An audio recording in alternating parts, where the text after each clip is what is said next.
ఇంత గొప్ప సాక్షి సమూహము మేఘము వలె మనలను ఆవరించి ఉన్నందున మనము కూడా ప్రతి ఒక్క భారమును సులువుగా చిక్కులబెట్టు పాపమును విడిచిపెట్టి విశ్వాసమునకు కర్తయు దానిని కొనసాగించువాడునైనా యేసు వైపు చూచుచు మన ఎదుట ఉంచబడిన పందెములో ఓపికతో పరిగెత్తుదుము. స్తోత్రం కలుగును గాక.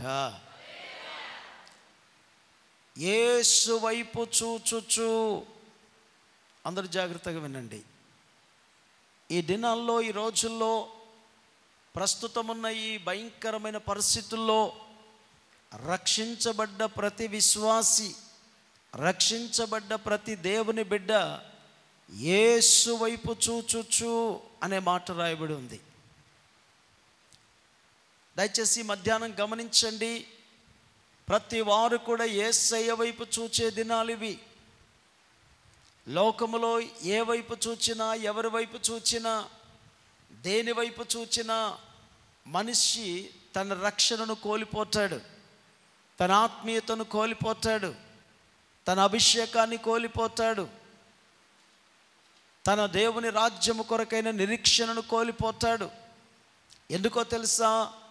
ఈ లోకములో ఉన్నదంతయు నేత్రాశ, శరీరాశ, జీవపు డంబం. నువ్వు ఒకవేళ నేత్రాశకి లోనైతే, శరీరాశకు లోనైతే, జీవపు డంబానికి లోనైతే నీవు దేవుని రాజ్యాన్ని, దేవుని మహిమను కోల్పోయే ప్రమాదం ఉంది. అందుకే బైబిల్లో మనం చూస్తున్నాం, ఆది కాండము నుండి ప్రకటన గ్రంథం వరకు అనేక మంది భక్తుల జీవితాలను పరీక్షించినప్పుడు, పరిశోధించినప్పుడు ఎంతోమంది విశ్వాస వీరులు ప్రతి పరిస్థితుల్లో కూడా యేసయ్య వైపు చూడగలిగారు.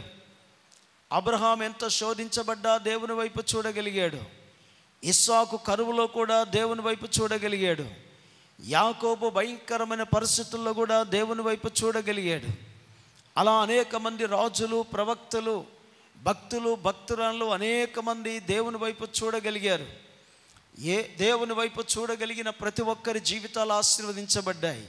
షద్రక్, మేషక్, అబేద్నెగోలు అగ్నిగుండంలో వేయబడ్డా వారు దేవుని వైపు చూడగలిగారు. దానియేలును తీసుకెళ్ళి సింహాల బోన్లో వేసిన దానియేలు దేవుని వైపు చూడగలిగాడు. యోసేపును గుంటలో వేసిన, అమ్మి వేసిన, అక్రమ కేసు అతని మీద పెట్టి జైల్లో వేసిన యోసేపు మాత్రము దేవుని వైపు చూడగలిగాడు. ఇలాగా అనేక మంది జీవితాలు యేసు వైపు చూస్తూ వారి జీవితాలను ధన్యం చేసుకున్నారు, గొప్పవాళ్ళయ్యారు. కాబట్టి దేవుని బిడ్డలారా, ఇంత గొప్ప సాక్షి సమూహము అనే మాటకు వచ్చినప్పుడు 11వ అధ్యాయంలో మనం చూచినప్పుడు అనేక మంది విశ్వాస వీరుల యొక్క పట్టిక, విశ్వాసుల వీరుల యొక్క చరిత్ర మనం చూస్తున్నాం. అందులో పురుషులున్నారు, స్త్రీలున్నారు.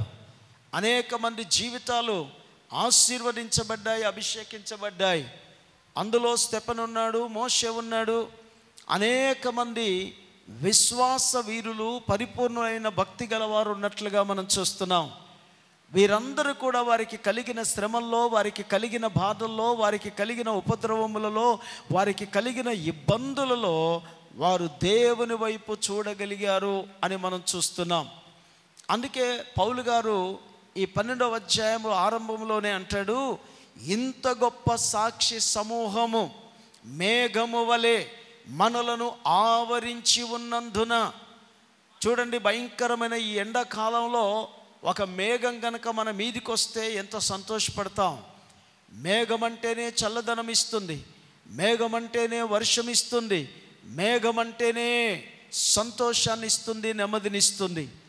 కాబట్టి ప్రియులారా, ఇక్కడ పౌలు అంటాడు, ఇదిగో ఇంత గొప్ప సాక్షి సమూహం, మనకంటే ముందున్న ఈ భక్తుల సమూహం, ఈ పరిశుద్ధుల సమూహం, ఈ శోధించబడిన, కష్టపెట్టబడిన, బాధించబడిన, శ్రమల పాలైన, ఖడ్గముల పాలైన, అగ్నిగుండం పాలైన, సింహాల బోన్ల పాలైన ఈ భక్తులందరి యొక్క మరి సాక్షి సమూహము మేఘం వలె మనలను ఆవరించి ఉన్నందున అంటాడు. ఈ మేఘం వలె ఆవరించి ఉన్న ఈ సాక్షి సమూహాన్ని మనము చూస్తే మనము కూడా సులువుగా చిక్కుల పెట్టు పాపమును విడిచిపెట్టి, మాటల్లో పడిపోయే పరిస్థితి, చూపుల్లో పడిపోయే పరిస్థితి, అలవాట్లలో పడిపోయే పరిస్థితి. ఈ రోజుల్లో అనేక మంది భక్తిపరులై ఉండి కూడా కొందరు త్రాగడంలో పడిపోవడం, కొందరు బూతు మాటల్లో పడిపోవడం, కొందరు నేత్రాశలో పడిపోవడం, కొందరు జీవపు డమ్మంలో పడిపోవడం, అనేకమైన తప్పిదాలకి పొరపాట్లకి చోటిస్తున్న వాళ్ళను మనం చూస్తున్నాం. కాబట్టి ప్రియులారా, అలాంటి వాటిని మనం తప్పించుకొని విశ్వాసమునకు కర్తయు దాని కొనసాగించువాడైన యేసు వైపు చూచుచు మన ఎదుట ఉంచబడిన పందెములో ఓపికతో పరిగెత్తాలి. దేవునికి స్తోత్రం కలుగునుగాక. కాబట్టి గమనించండి, విశ్వాసమునకు కర్త అయిన, విశ్వాసములో కొనసాగించువాడాయన ఈ లోకములో ఎవరు నమ్మినా మోసం చేయవచ్చు. కొన్నిసార్లు భర్త మోసం చేయవచ్చు, భార్య మోసం చేయవచ్చు, కొందరిని తల్లిదండ్రులు మోసం చేయవచ్చు, పిల్లలు మోసం చేయవచ్చు, తోడబుట్టిన అన్నదమ్ములు అక్క చెల్లెళ్ళు మోసం చేయవచ్చు.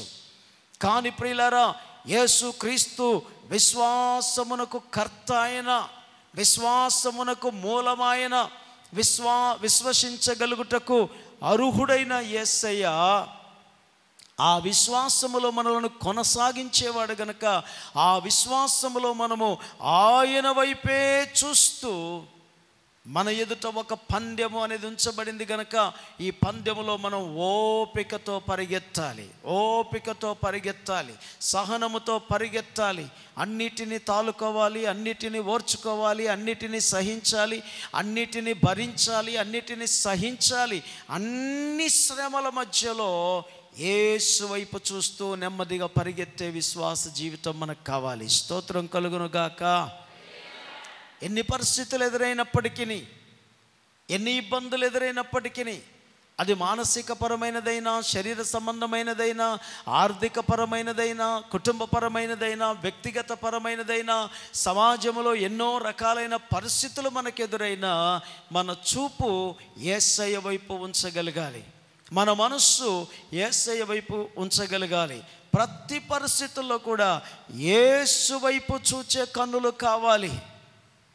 బైబిల్లో మనం చూస్తాం, ఆదికాండం 16వ అధ్యాయంలో ఒక స్త్రీ ఉంది.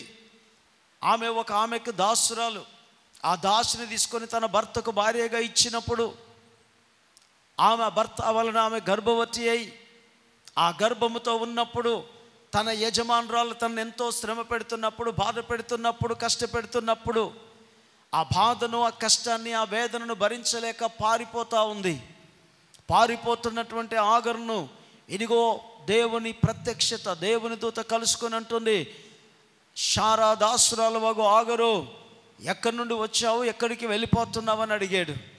అయ్యా, నా యజమానురాలు పనులలో నన్ను పెడుతున్న శ్రమను చూచి నేను పారిపోతున్నాను. కాదు కాదు కాదు, ఇదిగో నీ గర్భములో నుండి ఒక కుమారును కంటావు, ఇస్మాయిల్ అనే పేరు అతనికి పెడతావు, అతను అడవి గాడిద వంటి మనుష్యుడవుతాడు.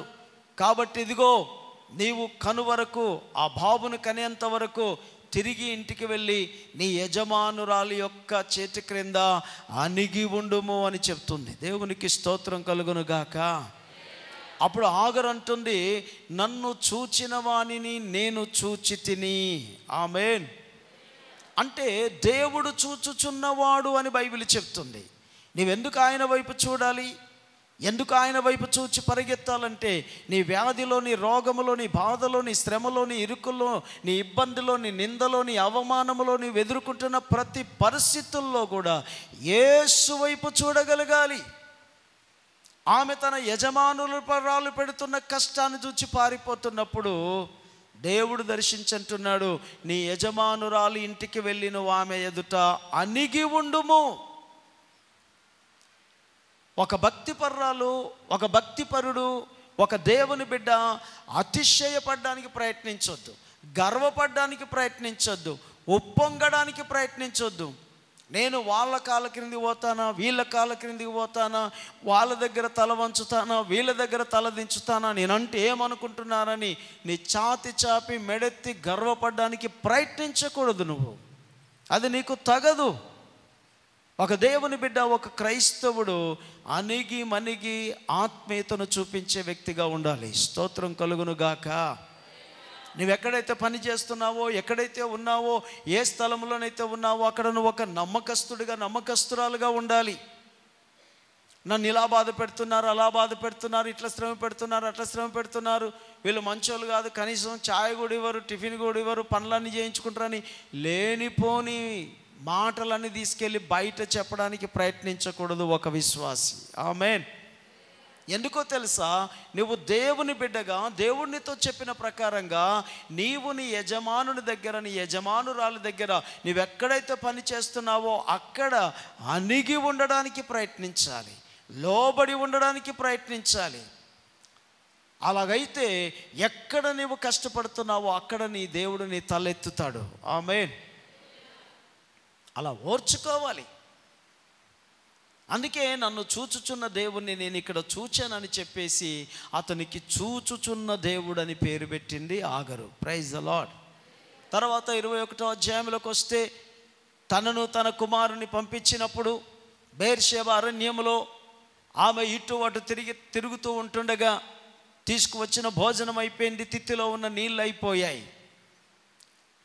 ఎండ తీవ్రతను బట్టి నాలుక ఎండిపోతూ ఉంది, చుక్క నీళ్లు దొరకట్లేదు. పిల్లవాడు ఒక వైపు ఏడుస్తున్నాడు, యవనస్తుడు. వాని బాధ, ఆమె బాధ రెట్టింపు అయిపోయింది. ఎటు తిరిగినా, ఏ వైపు చూచినా, ఏ చెట్ల వైపు చూచినా, ఏ లోయల వైపు చూచినా వారికి నీళ్లు కనిపించట్లేదు. ఆహారము కాదు కదా, కనీస దప్పిక తీర్చుకోవడానికి నీళ్ళ కోసం చూస్తున్న ఆ సమయంలో ఆ బిడ్డ ప్రాణం పోతుందన్న ఆ బాధతో కొంత దూరం వెళ్ళి ఏడుస్తూ ఉంది ఆగరు. రెండవసారి అనుభవం చూస్తూ ఉంది. ప్రియులరా, కనుక ముందు పారిపోతున్న సమయం, కన్న తర్వాత ఇప్పుడు సొంత ఇంటి వాళ్ళే పంపించిన పరిస్థితి. కొంచెం ఆహారం తిత్తిని తన భుజాన పెట్టి నీ కొడుకుని తీసుకొని వెళ్ళిపోమ్మా, దేవుడే చూసుకుంటాడని పంపించేశారు. ఒక అనాథగా మిగిలిపోయిన పరిస్థితి. చేసుకున్నవాడు బతికే ఉన్న ఒక విధవరాలు పరిస్థితి, కన్నవాడు బ్రతికే ఉన్న ఒక తండ్రి లేని పరిస్థితి, బెయేర్షెబా అరణ్యంలో ఇటు అటు తిరుగుతున్న పరిస్థితి. కానీ బైబిల్ చెప్తుంది, అదే దేవుడు ఆగరును పట్టించుకొని, ఆగరు నీకేం వచ్చిందమ్మా, ఆ పిల్లవాని మొరను దేవుడు విన్నాడు, నీవు అతన్ని తీసుకోమని చెప్పినప్పుడు ఆమె దేవుని స్వరాన్ని వినగా ఆమె కన్నులు తెరవబడ్డాయి. తన కన్నుల ఎదుటే ఒక నీటి ఊట కనిపించింది. స్తోత్రం కలుగునుగాక. అంటే నీటి ఊట అక్కడ లేదనా, ఉంది ప్రియులరా. కాబట్టి ఆమె కన్నులు తెరవబడ్డాయి. అందుకే రక్షించబడ్డ నీవు, విమోచించబడ్డ నీవు, యేసు రక్తములో కడగబడ్డ నీవు, బాప్తిస్మం పొంది ప్రభు రాజ్యమునకు వారసుడిగా వారసురాలైన నీవు ప్రతి పరిస్థితుల్లో కూడా నీ దేవుని వైపు నువ్వు చూచే వ్యక్తిగా, వ్యక్తురాలుగా ఉండాలి. కడుపు నిండినా కడుపు ఎండినా దేవుని వైపు చూడాలి. నిందల్లో, అవమానాల్లో, సన్మానాల్లో కూడా దేవుని వైపే చూడాలి. అన్ని అనుకూలంగా ఉన్నా ప్రతికూలంగా ఉన్నా నువ్వు దేవుని వైపే చూడాలి. దేవుని వైపు చూచేవాడినడు సిగ్గు నొందడు. 100 సంవత్సరాల వయసులో అబ్రహాముకు ఇస్సాకునిచ్చాడు. వాడు పాలు విడిచాడో లేదో, నీకున్న ఒకగానొక కుమారుని తీసుకెళ్ళి ఆ మోరియా పర్వతములలో ఒక దాని మీద బలిగా అర్పించమన్నాడు అబ్రహామును. శారాతో మాట్లాడలేదు, పక్కవాడితో చెప్పలేదు, తనతో వస్తున్న తన పని వాళ్ళతో కూడా చెప్పలేదు. ఇస్సాకును తీసుకెళ్ళి, కట్టెలు తీసుకెళ్ళి, కత్తి తీసుకెళ్ళి, నిప్పు చేత పట్టుకొని బలిపీఠము కట్టి ఆ బాబు యొక్క కాళ్ళు చేతులు కట్టి బలర్పించడానికి సిద్ధంగా ఉన్నాడు అబ్రహాము. కత్తి తీసి బలర్పించబోతున్న సమయంలో అబ్రహమా అబ్రహమా అబ్రహమా అని కేకలు వినబడుతున్నాయి. చిత్తం ప్రభువా, ఆ పిల్లవాడిని నువ్వేం చేయవద్దు, అతని మీద కత్తి వేయవద్దు, నీకున్న ఒకగానొక కుమారుణ్ణి నాకు బలర్పించడానికి నువ్వు వెనుక తీయలేదు కనుక ఇందువలన నీవు దేవునికి భయపడవాడవని నేను ఎరిగి ఉన్నాను అని చెప్పేసి అతడు ఆ బలిని ఆపగా, అబ్రహాము కన్నులెత్తి చూచినప్పుడు కొమ్ములు వడిదిరుక్కొని ఉన్న ఒక పొట్టేలు ఆ చెట్ల పొదల మధ్య అబ్రహామునకు కనిపించినట్టుగా చూస్తున్నాము. దేవునికి స్తోత్రం కలుగును గాక. హల్లెలూయా. తన కుమారుని బలివ్వమని అడిగిన దేవునికి అబ్రహాం విధేయుడయ్యాడు. కానీ తన కుమారుని బలి తీసుకోవడానికి దేవుడు ఇష్టంగా లేడు. కానీ తన కుమారుడైన క్రీస్తుని లోకానికి పంపించి బలిగా అర్పించుట కొరకు దేవుడు సిద్ధపడ్డాడు. ఆ పొట్టేలు యొక్క రూపము యేసు క్రీస్తులో మనం చూడగలుగుతాం. ఇదిగో లోక పాపములను మోసుకొని పోవచ్చున్న దేవుని గొర్రెపిల్ల అని బైబిల్ చెప్తుంది. కాబట్టి ప్రియులారా, అబ్రహాము కన్నులెత్తి చూచినప్పుడు ఒక పొట్టేలు తనకు కనిపించినట్లుగా దాన్ని తీసుకొచ్చి బలర్పించినట్లుగా మనం చూస్తాం. ఈ రోజుల్లో అనేక మంది ముస్లిం సహోదరులు, హైందవ సహోదరులు ఎన్నో బలులు అర్పిస్తూ ఉంటారు. మేకలను, గొర్రెలను, కోళ్ళను కోస్తూ ఉన్నారు. ఇప్పటికి కూడా దర్గాల దగ్గర బలులు అర్పిస్తూ ఉంటారు. కొన్ని దేవతి దగ్గర బలులు అర్పిస్తూ ఉంటారు ఇప్పటికి కూడా. అవన్నీ కూడా బైబిల్లో మనం చూస్తాం. అయితే యేసుక్రీస్తు బలర్పించబడిన తర్వాత, యేసుక్రీస్తు మరణము తర్వాత ఇక ఏ బలి అక్కర్లేదు. యేసయ్య రక్తము ద్వారా ప్రతి మానవునికి పాప విమోచన ఉంది. స్తోత్రం కలుగును గాక. ఇక ఆచారాల వైపు, పద్ధతుల వైపు, పూర్వకాలం నుండి వస్తున్న ఆచారాలని, పద్ధతులని కాదు, కానీ 2000 సంవత్సరాల క్రితము నీ కోసం, మానవులందరి కోసం తన ప్రాణాన్ని బలిగా ఇచ్చిన యేసు వైపు మాత్రమే నువ్వు చూచుచు నీ ఎదుట ఉంచబడిన పందెములో నువ్వు పరిగెత్తుతూ ఉండాలి. స్తోత్రం కలుగును గాక. కాబట్టి దేవుని బిడ్డలారా, నువ్వు యేసయ్య వైపు చూడు. సర్వము యేసులోనే ఉంది. నేనే మార్గమును, సత్యమును, జీవమును, నా ద్వారా తప్ప ఎవరు తండ్రి యొద్దకు రాడని ప్రభు సెలవిచ్చాడు. అనగా మోక్షానికి మార్గం వేరే లేదిక.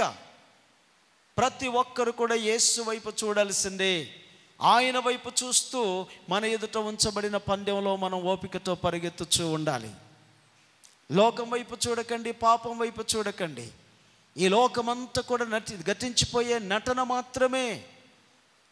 అందాన్ని చూచినా ఒకరోజు అది గతిస్తుంది, సౌందర్యాన్ని చూచినా అది ఒకరోజు గతిస్తుంది, ఐశ్వర్యాన్ని చూచినా అది ఒకరోజు గతిస్తుంది. తల్లి గర్భములో నువ్వు వచ్చేటప్పుడు ఏమీ తీసుకొని రాలేదు, తిరిగి నువ్వు వెళ్ళిపోయేటప్పుడు కూడా చిల్లిగవ్వ నువ్వు తీసుకొని వెళ్ళలేవు. అన్న వస్త్రములు గలవారమై ఉండి వాటితో తృప్తి పొందొచ్చు. నీ రక్షకుడు, నీ ప్రభు అయిన యేసుక్రీస్తు వైపు చూడాల్సిందే తప్ప లోకం వైపు చూడకూడదని బైబిల్ హెచ్చరిస్తుంది. కాబట్టి బహు జాగ్రత్త దేవుని బిడ్డలారా. ఈరోజు అందాన్ని చూసి మోసపోయే వాళ్ళు ఉన్నారు, సౌందర్యాన్ని చూసి మోసపోయే వాళ్ళు ఉన్నారు, మాటలను బట్టి మోసపోయే వాళ్ళు ఉన్నారు, ధనాన్ని బట్టి మోసపోయే వాళ్ళు ఉన్నారు, ఆస్తి అంతస్తులను బట్టి మోసపోయే వాళ్ళు ఉన్నారు. అందుకే ఈనాడు అనేక మంది జీవితాలు శాంతి లేక, సమాధానం లేకుండా కొట్టుమిట్టాడుతూ ఉన్నాయి. భవనాలు కట్టుకున్న, కిలోల కొద్ది బంగారం సంపాదించుకున్న మనశ్శాంతి లేని కుటుంబాలు ఎన్నో ఉన్నాయి. అంతేకాదు ప్రియులారా, రక్షించబడ్డ మనము దేవుని వాక్యానికి సంపూర్ణంగా లోబడక మనమెన్నో కష్టాల పాలు, నిందల పాలు, అవమాన పాలు అవుతున్నాం. ప్రతి విషయంలో మనం యేసయ్య వైపు చూడగలిగితే నీ జీవితము, నీ కుటుంబము ఆశీర్వదించబడుతుంది. స్తోత్రం కలుగునుగాక. కాబట్టి యేసు వైపు చూడండి. బైబిల్లో మనం చూచినప్పుడు చాలామంది ప్రభు వైపు చూచి, ఆయన వైపు చూచి ఆశీర్వదించబడ్డ కుటుంబాలు ఎన్నో ఉన్నాయి. ఈరోజు మనం ప్రభు యొక్క శరీరములో, రక్తములో పాలు పొందుతున్నాం. ఒకసారి చూడండి, లూకా సువార్త 24వ అధ్యాయం 30, 31, 32వ వచనం కూడా చదువుతారా? లూకా సువార్త 24వ అధ్యాయం 30, 31, 32 వచనాలు చదువుకుందాం. చదవగలిగిన వారు గట్టిగా చదవండి.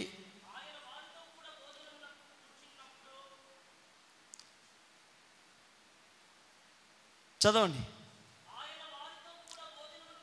ఆయన వారితో కూడా భోజనమునకు కూర్చున్నప్పుడు ఒక రొట్టెను పట్టుకొని స్తోత్రము చేసి దాన్ని విరిచి వారికి పంచిపెట్టగా వారి కన్నులు తెరవబడి ఆయనను గుర్తుపట్టిరి. స్తోత్రం కలుగునుగాక.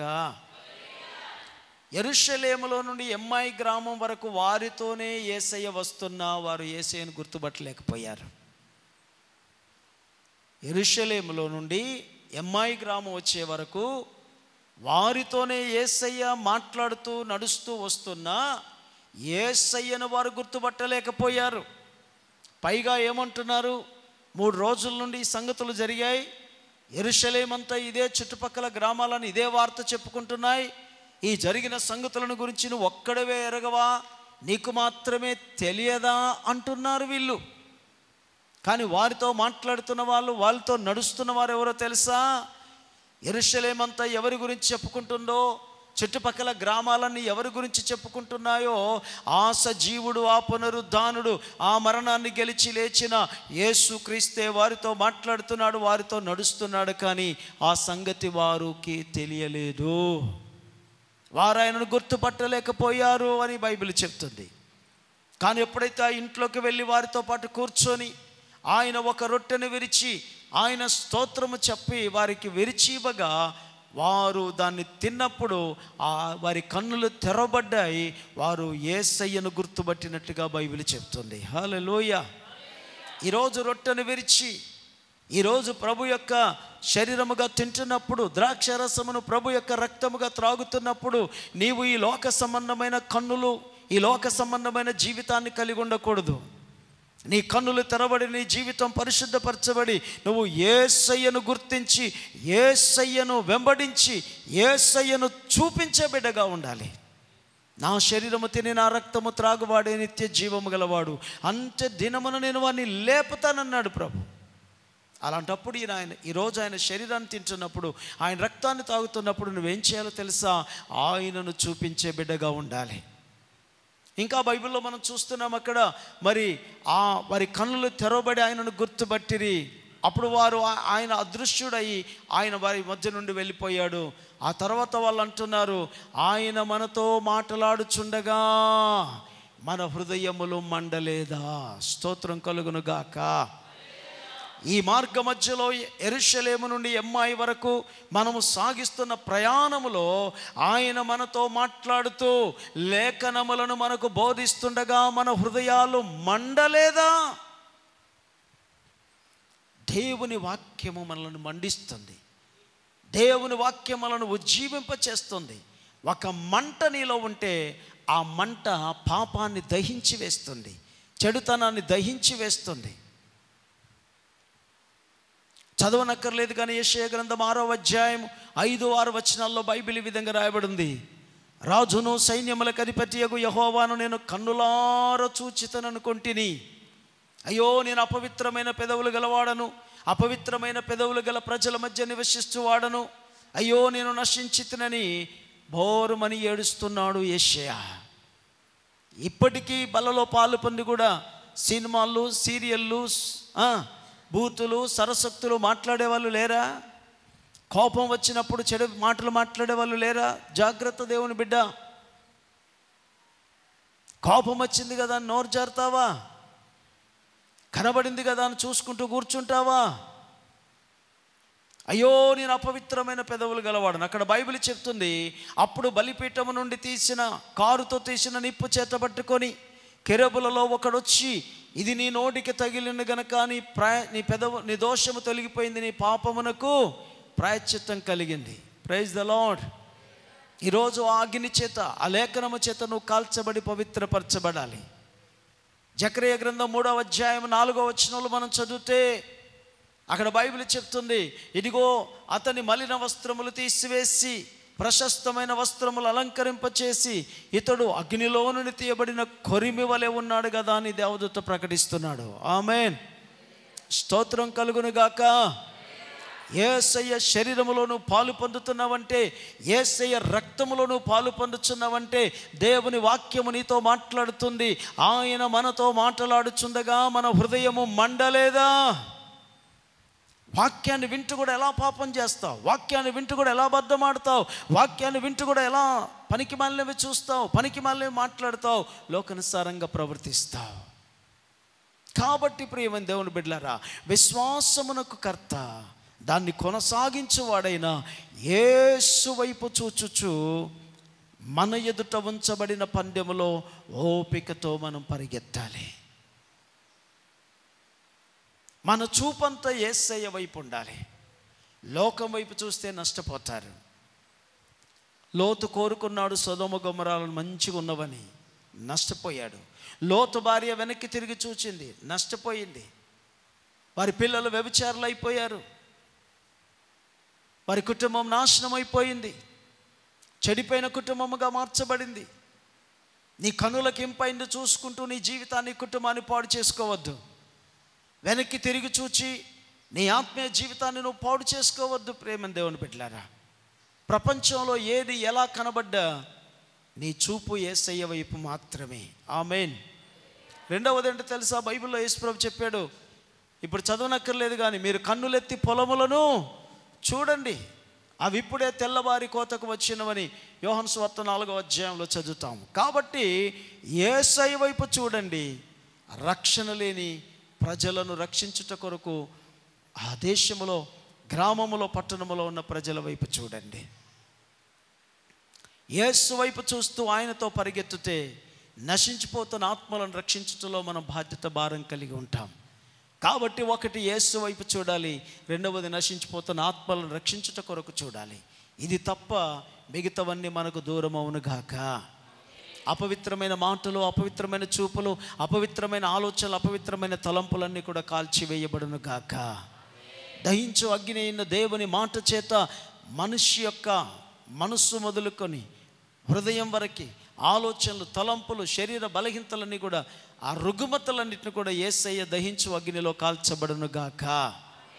కాబట్టి దేవుని బిడ్డలారా, మీ చూపు, మీ మనస్సు యేసు వైపు పెట్టండి. విశ్వాసమునకు కర్తయు దాన్ని కొనసాగించేవాడైన యేసు వైపు చూచుచు ఆయన రాకడ వరకు మనమందరం కూడా మన పందెములో ఓపికతో పరిగెత్తుదాం, ఆయన వైపే చూద్దాం. ఆ కృప దేవుడు మనందరికీ దయచేయునుగాక. తొందరగా అందరూ మోకాళ్ళ మీదకి వస్తారా? ప్రతి ఒక్కరు కూడా నిలువు మోకాళ్ళ మీద ఉండి మీ రెండు చేతులు పైకెత్తి యేసయ్య